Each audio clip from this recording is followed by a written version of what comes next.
Bonjour, arrête ce que tu fais et regarde cette vidéo jusqu'à la fin. Je vais te montrer en quelques minutes seulement comment tu peux démarrer et réussir ton business grâce à une méthode 100% pratique et gratuite que je partage avec toi via le lien en description.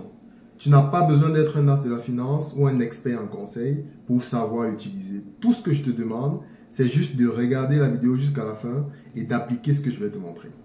Alors, voici comment faire. Donc, bien démarrer et réussir son business, en fait, c'est 9 étapes clés. La première chose, c'est le client. C'est le plus important.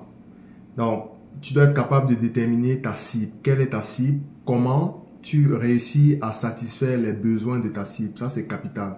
Est-ce que l'offre, est-ce que ce que tu vas leur offrir va les satisfaire? Est-ce que ça va répondre à un besoin précis, concret? Ça, c'est la première chose parce que c'est le client qui te génère du chiffre d'affaires, c'est le client qui te génère tout ce que tu peux avoir comme bénéfice dans ton business. La deuxième chose, c'est la proposition de valeur, ton expertise.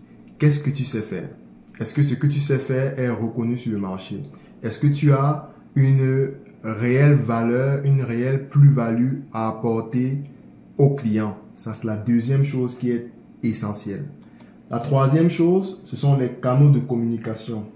Donc, autrement dit, est-ce que ton entreprise va réussir effectivement à atteindre ta cible? Si oui, comment? C'est-à-dire en termes de vente, en termes de distribution, en termes de communication aussi. Quels sont les canaux de communication que tu vas devoir utiliser pour atteindre ta cible qui est le client? Donc, ensuite, la quatrième chose, c'est ta relation client. Donc, qu'est-ce que ça veut dire ici? Ça veut dire comment tu définis ta relation avec le client de bout en bout. Donc, en termes de satisfaction, de fidélisation, quelle est la relation que tu vas définir avec le client? Parce qu'il est important d'entretenir ton client au quotidien dans ton business. C'est très important. Tu ne viens pas seulement vers le client pour lui vendre du produit. Il faut que tu définisses une relation client au quotidien. Ça, c'est la quatrième étape qui est très importante. Cinquième chose sont les revenus. Donc, quelles vont être les sources de revenus de ton business? Autrement dit, quel est le business model que tu vas définir? Est-ce que tu veux que ce soit des abonnements, par exemple? Est-ce que tu veux définir un modèle d'affaires basé sur des abonnements des clients? Ou bien tu veux plutôt un modèle d'affaires basé sur la vente directe? Ça, c'est la cinquième chose qu'il faut que tu définisses. Sixième chose, ce sont tes ressources clés. Donc, autrement dit, quelles vont être les ressources qui vont te permettre de déployer les activités liées à ton business. Donc, que ce soit des ressources humaines, que ce soit des ressources matérielles, intellectuelles, ça, tu dois être capable de les définir. Ensuite, septième chose, ce sont tes activités clés. Donc, les activités clés sont essentielles à réaliser pour fournir de la proposition de valeur. Donc, ton expertise et la proposition de valeur que tu veux offrir, tu dois être capable, en fait, de les retranscrire à travers tes activités clés. Donc, ça, c'est important. Donc, exemple simple, les ventes, la gestion de stock, etc. Donc, tout ça sont des activités clés qu'il faut que tu sois capable de déployer avec ton business pour satisfaire les besoins de tes clients. Ensuite, il faut que tu définisses tes partenaires clés.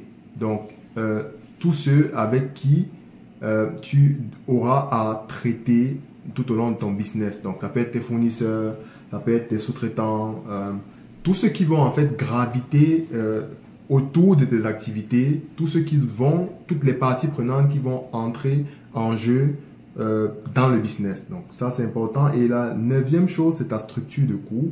Donc, quels vont être tes coûts fixes, quels vont être tes coûts variables, etc. Donc, en réalité, voici les 9 étapes clés que tu dois définir d'entrée de jeu pour réussir ton business, pour bien démarrer et réussir ton business. Alors, prenons un exemple concret. Supposons que tu veux aujourd'hui te lancer dans le business de la restauration, donc tu veux ouvrir un restaurant. Alors, il va falloir que tu appliques les 9 étapes clés essentielles qu'on a vues tout à l'heure. Donc, il va falloir que tu détermines tes clients, quelle est ta cible. Est-ce que tu veux plutôt te positionner vers une clientèle touriste? ou tu veux plutôt cibler des entreprises ou des jeunes étudiants, par exemple. Donc, tout ça est important parce que en fonction de ça, il va falloir que tu te positionnes.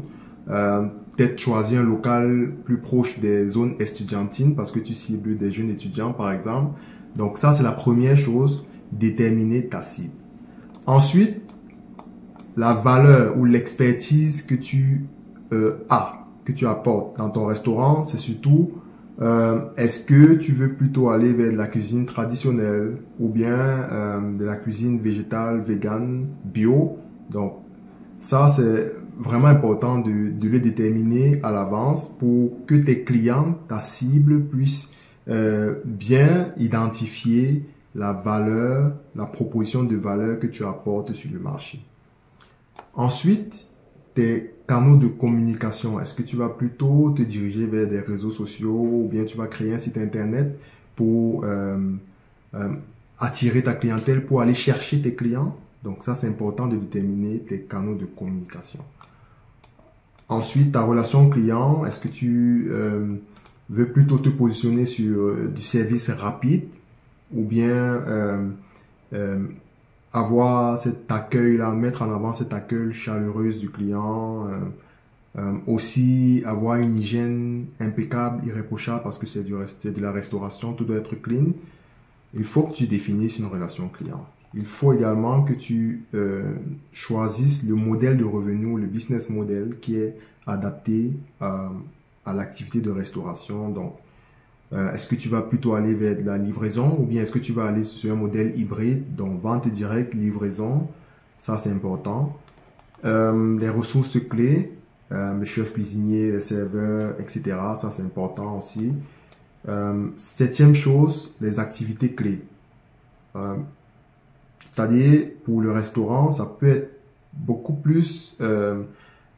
tu peux décider de t'orienter vers des commandes livraison parce que ça peut être la tendance, ou bien tu peux aller sur un modèle hybride aussi, commande, livraison, vente directe, ou bien inclus aussi du service traiteur. Donc, tout ça va être fonction vraiment de ta proposition de valeur, de ton expertise aussi, de l'expérience que tes chefs cuisiniers ou bien de tes ressources, que tes ressources de la restauration ont dans le business. Et en fonction de ça, il va falloir que tu définisses les activités clés de ton restaurant.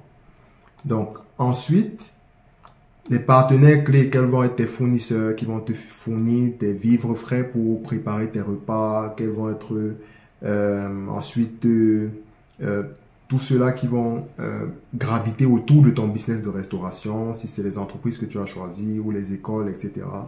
Les partenaires clés sont essentiels. Et enfin, ta structure de coûts.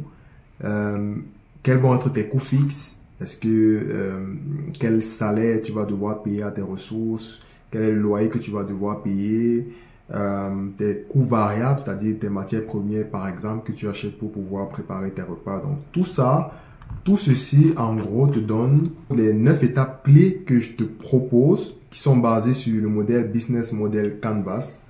Que je te conseille d'utiliser très rapidement pour définir ton business model et ton business case avant de te lancer dans les affaires.